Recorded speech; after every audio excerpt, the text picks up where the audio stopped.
Welcome back. WNST, Towson, Baltimore, and Baltimore Positive. We're calm, we're local, and always supported by our local sponsors, including our friends at DeHarka with the Wake and Bake, which I finished off last night, the coffee ice cream. Don Moeller's about ready for a second shipment of this local, delicious, made in Baltimore DeHarka ice cream. Also our friends at State Fair and at Fadley's, both in Catonsville soon after the storm during the summer. And, of course, you can ship those crab cakes from Fadley's anywhere in the world. Don, we've been wanting to have this congressman on for a long, long time. I know you tracked him down here in the summer. I know it's a shame we're not getting together for some shrimp and grits at the State Fair, but I want you to do the honors on this segment because this guy's fresh off the news, right?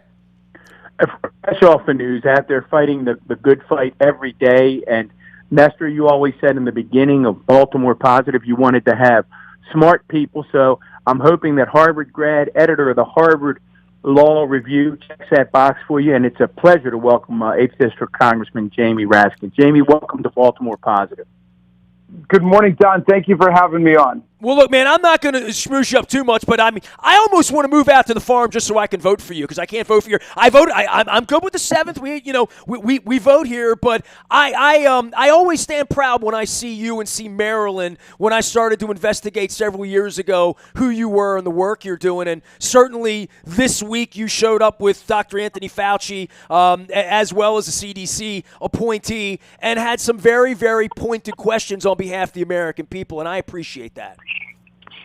Well, I appreciate your saying that. I think my role was that of almost like a deprogrammer for the country because there's been so much cultish-style brainwashing that people don't know the most basic, essential instructions to follow, and the president keeps confusing the picture by sending all kinds of mixed signals about masking, about social distancing, about huge events with lots of people not wearing masks and so on, and I wanted to use the few minutes I had with Dr. Fauci to get him to refute a lot of the disinformation that's been spreading around the highest levels of government. Well, James, Congressman, I'd like to jump in there, and I actually want to turn the tables on you a little bit. I want to play Congressman Raskin, and I want you to play Dr. Fauci, and I want to spit your questions back at you. You started with the whole premise that a pack of papers is not a plan. Tell our listeners what you mean, because we keep hearing, we've got a plan, and here you are, and you're saying, guys, a pack of papers does not a plan make. Talk to us what you meant by that. Well, look, no matter what line of work you're in or what kind of sports you've played in your life, everybody understands that there's no chance for victory if you don't have a strategy for victory, and there's no general who's ever taken us into war without a plan and a strategy and succeeded in winning. And you've got to go in with that mentality with COVID-19. And what that means is you've got to have a strategy not to respond to it, not to manage it, but to go in and defeat the disease. And what that means is you determine who's got it, you isolate and quarantine those people, obviously in a humane and supportive way. Then you determine exactly who they've been in contact with over the last 2 weeks, and then you get to those people and you tell them they may have been exposed and they've got to quarantine until we can determine whether or not they've had it, and that requires aggressive testing, contact tracing. You got to be like a detective to go and determine what's out there. And instead, we've got this Mardi Gras strategy. Let's say les bon temps roulés, whatever anybody wants to do. Go to the bars, go to the restaurants, go to the beaches, don't wear a mask.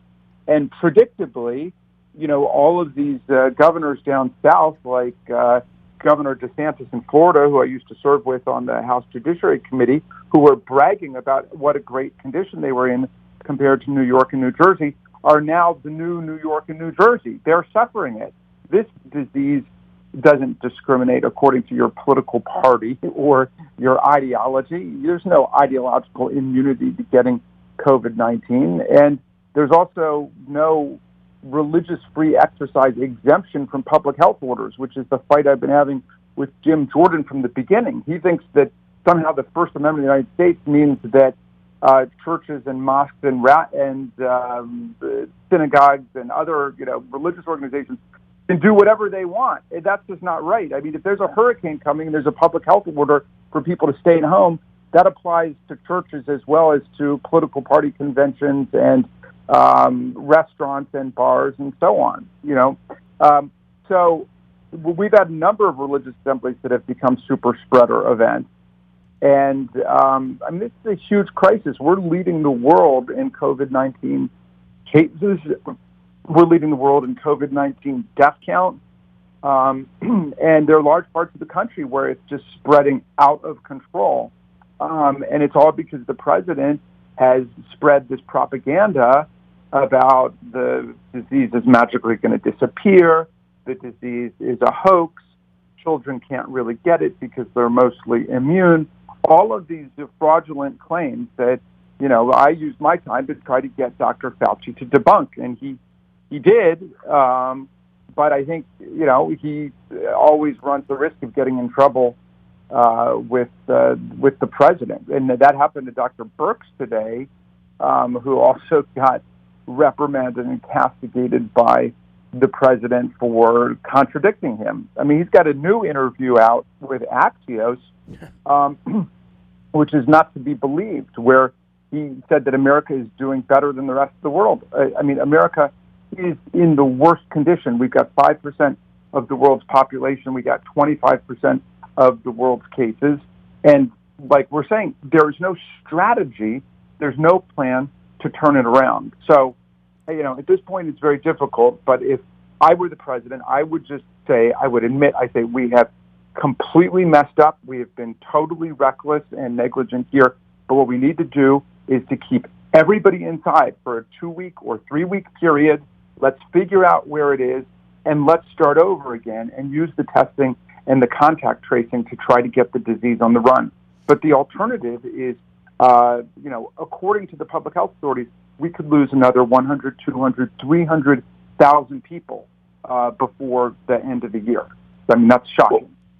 Well, Congressman, it seems to me that part of the problem with the president's narrative is that whether you're in a red state or a blue state, individuals across the country are having the same experience that I'm about to describe to you. And that is, I know a young family in Baltimore County who has young twins, and last week had some scratchy throats and a slight fever, nothing significant, but they thought, we better take them in and get them tested for COVID. There are other children in the family. They go to summer care. So they take them in last week, and here we are a week later, and they still don't have results. I think that gets to your point. At that point, that testing is pretty irrelevant, is it not? Yeah. This is why I was surprised to hear Dr. Gregoire from HHS testifying that half of the people get their results within 24 hours. That does not square at all with what I'm hearing from my constituents and the reports from around the country. I mean, here's the thing. The federal government, rather than coordinating a strategy, which is what I had advocated with Donna Shalala from the beginning. She was Secretary of HHS under Clinton.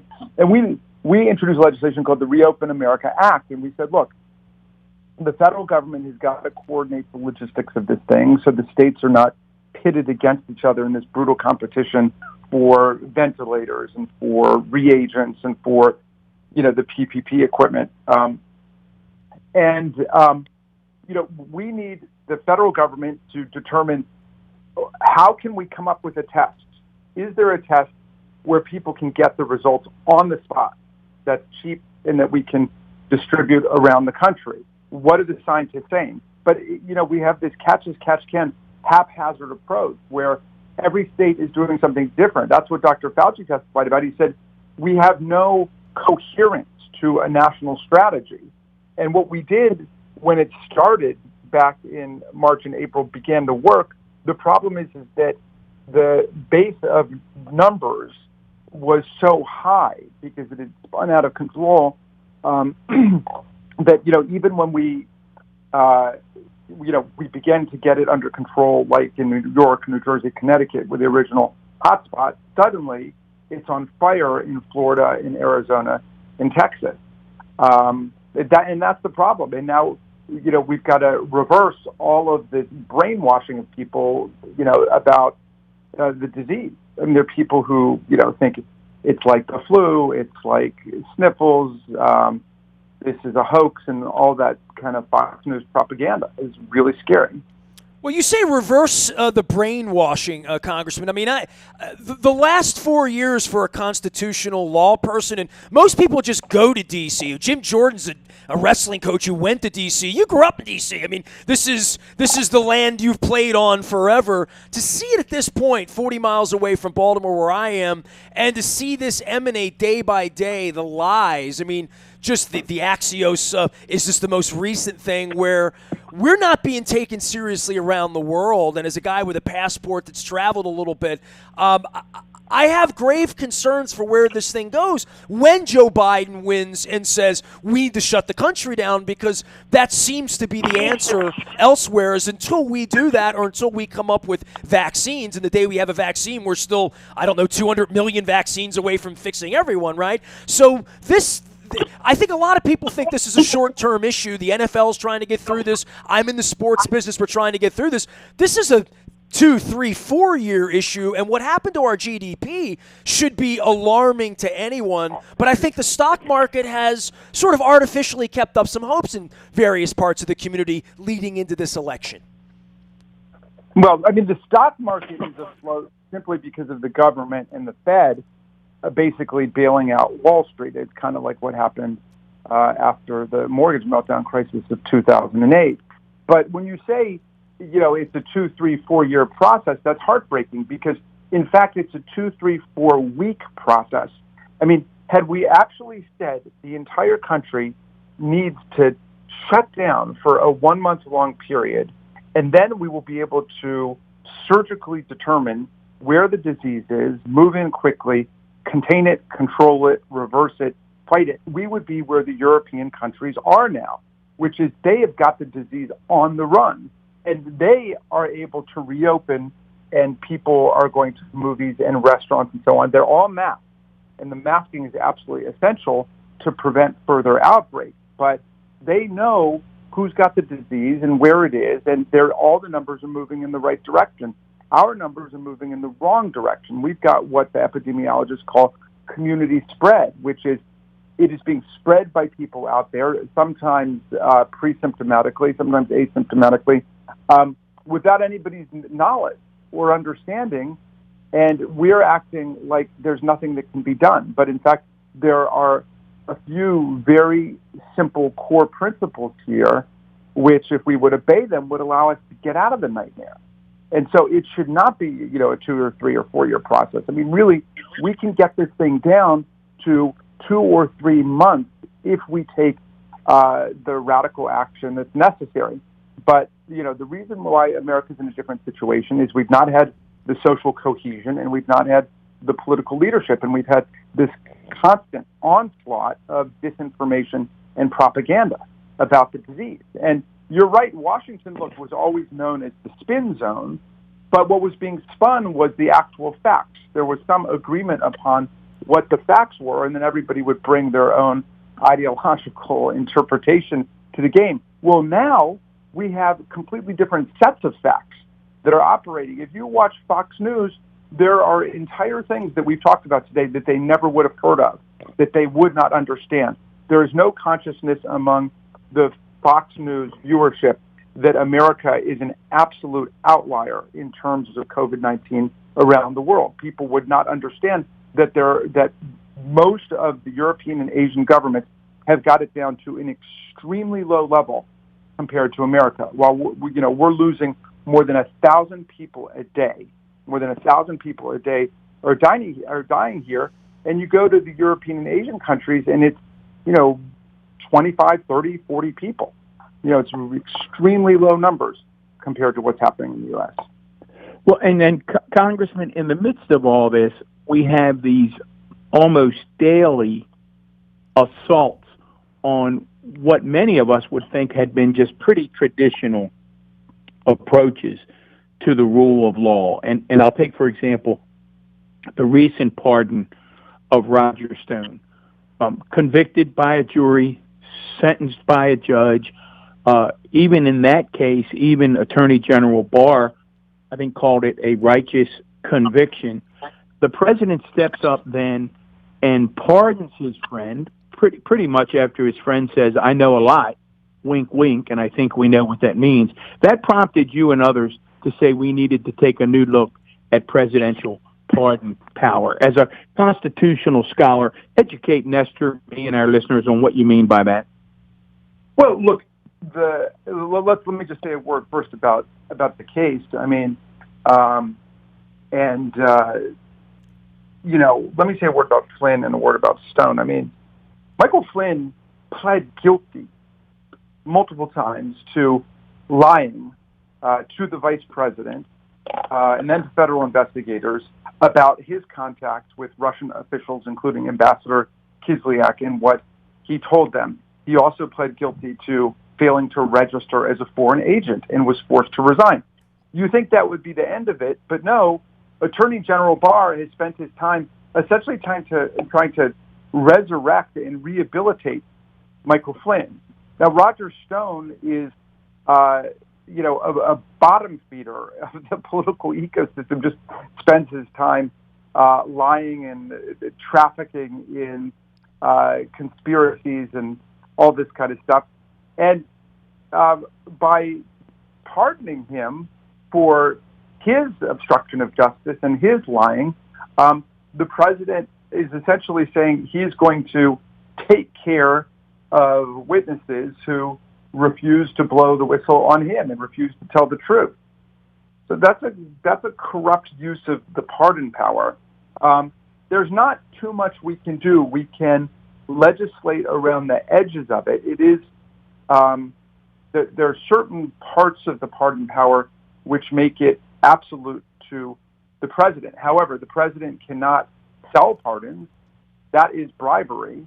I mean, now, arguably, if he sold a pardon to someone, the pardon would be effective, but he could still be prosecuted for bribery, and so could the person who paid for it.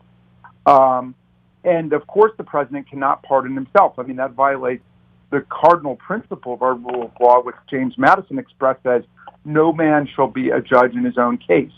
That is not the purpose of the pardon power, to allow the president to absolve himself for any crimes, past, present, or future, so that it operates like a get-out-of-jail-free card. And if you polled that, like 80 or 90% of the people say, of course, the president can't pardon himself. So we did have a hearing. I introduced an amendment just to restate at that point the implicit constitutional limitation that pardoning, almost by definition, semantically, is for other people. You can't pardon yourself. Unfortunately, that became partisan too, and the Republicans refused to go along with that and are hanging on to the idea that it is absolutely unlimited and absolute, which of course would mean that the president can go on eBay and just start selling pardons to people. And why not if the president can do whatever he wants? That can't be right. That's not the purpose of the pardon power. Congressman Jamie Raskin is our guest from Maryland's 8th out west. He's with us for a few more minutes. I'd be remiss if I don't give you a little bit of oxygen on the election and the dismantling of the United States postal system in trying to hoodwink an election. I don't know what else to say. I mean, I'm appalled. I'm aghast on a daily basis. I'm happy that we have people like you out there on the wall down there in D.C. trying to fight for all of this against the likes of Jim Jordan. Thoughts about the election, where this is going to go, when clearly the President of the United States doesn't know the difference between an absentee ballot and a mail-in ballot. Of course, there is no difference.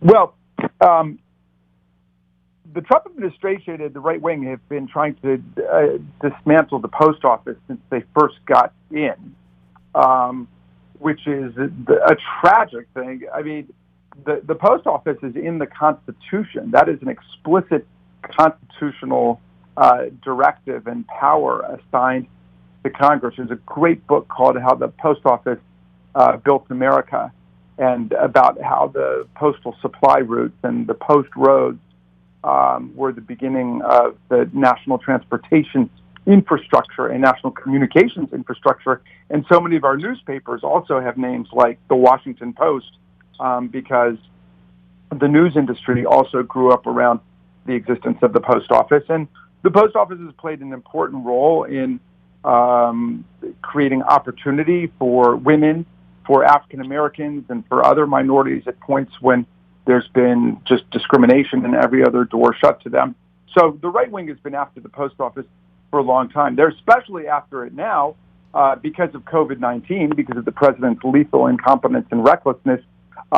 We need to use mail-in balloting, and we need to use absentee balloting in order to let our people vote. In Maryland, more than 90% of the people sent in the mail ballots that they had received in mail. Unfortunately, Governor Hogan is complicating needlessly the whole process by, instead of sending everybody a ballot, sending everybody essentially an invitation to apply for a ballot, which just multiplies all of the bureaucracy and the opportunity for things to go wrong. But in any event, the post office is going to be central and crucial. And so the president has been sending his operatives over to the post office. And we are going to need our great postal unions like the letter carriers and the American Postal Workers Union and so on to blow the whistle about things going on that would undermine the integrity of the ballot and the ability of the post office to both deliver the ballots and receive them.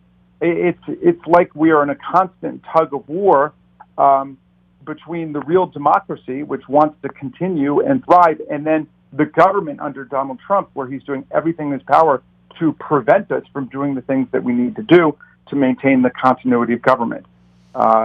So, we just have, I think it's 93 days today left to go. We've got to struggle every single day to protect the post office and to guarantee the integrity of this election against all comers, domestic and foreign, who are going to try to, interrupt with the will of the majority. Do you see any scenario this time next year where Joe Biden's president, we're getting out of this coronavirus, where Donald Trump will be prosecuted in some way? Do you believe that will ever happen? I mean, what I want to say about that is I want to rewind to before Donald Trump, where we understood it was not the role of the president or all the president's men to be deciding who gets prosecuted and who doesn't. We had such a wall of separation between the presidency and the Department of Justice. And that was like a long prized goal and value of the Department of Justice, to be independent from political control and manipulation. So I guess what I would say is, look, this president is a one-man crime wave. He wakes up like the mob bosses do and starts, interfering with the rule of law and violating constitutional and legal boundaries. But I don't think that should be the agenda of the new administration. The Department of Justice and the prosecutors should follow where the facts take them on a whole host of criminal events that they've been notified about. But really, we've got such an overdue agenda here. We've got the opioid crisis, which the administration's done nothing about. We've got the COVID-19 crisis, where we need a real plan and a real strategy. Overhanging everything, we've got the nightmare of climate change, which the president has basically made us an international environmental outlaw state with respect to. I mean, he withdrew us from the Paris Climate Accord, and we are a pariah state in terms of the rest of the world. So we've got to take on this daily war against science and against the facts and against data. We've got to restore basic respect for the truth and objectivity in the country. Well stated. Nestor, what do you think? We have to have the congressman back on, right? Yeah, absolutely. Next time we'll have a whole bunch of questions for regarding Jim Jordan and other things and gerrymandering and all sorts of things. We just want to live long enough, stay on the wall, and keep doing the right thing for us, Congressman. We appreciate you. Well, I very much appreciate what you guys are doing. An active, vibrant press is not the enemy of the people. It's the people's best friend. Thomas Jefferson knew it, who said, if you ask me to choose between a government without a newspaper or a newspaper without a government, I would not hesitate a moment to choose the latter. So thank you for keeping free speech and free discourse and the facts alive. And you got me looking up books by Winifred Gallagher, too, so I appreciate that. Thank you very much, Congressman. All best to you guys. Bye-bye. Have a great day. Congressman Jamie Raskin from Maryland's 8th. You can look him up on the interweb in a long chat with Dr. Anthony Fauci. You can find that on C-SPAN out on the net. Baltimore Positive rolling along. All of our sponsors. Big appreciation for Jeff Moeller and Moeller & Gary Realty. Selling homes, listing homes, wearing a mask, doing it 6.5 feet away and getting it done. Sometimes listing them and selling them the same day. Find them at Moeller & Gary. Don't forget to ship those crab cakes via Fadley's anywhere in the United States. Tough thing. We talk about the post office. They'll still get the crab cakes there overnight for anyone in the United States. You go to Fadley's up on the web and ship them. Also, our friends at State Fair. My wife and I went out last week, sampled those delicious lamb chops they had there and the burrata salad with the strawberry. Summertime, doing it right there and opening El Guapo across the street very, very soon in Catonsville. We're going to check in with Evan Brown sometime soon as well. Don't forget our friends at Taharka. I'm holding up the Honey Graham ice cream. I officially ran out of Honey Graham on Monday night this week. The Honey Graham and the Graham Cracker Swirl made in Baltimore, serving up social change, a scoop at a time. Awaken those taste buds, baby. Taharka, made in Baltimore. On behalf of former Baltimore County Executive Don Moeller, I am Nestor Aparicio. You can reach me nasty at WNST.net. We're doing a little bit of sports, the Orioles, the Ravens, trying to wash our hands, wear a mask, and stay safe. We are WNST.net, AM 1570, calm, local, and always Baltimore positive.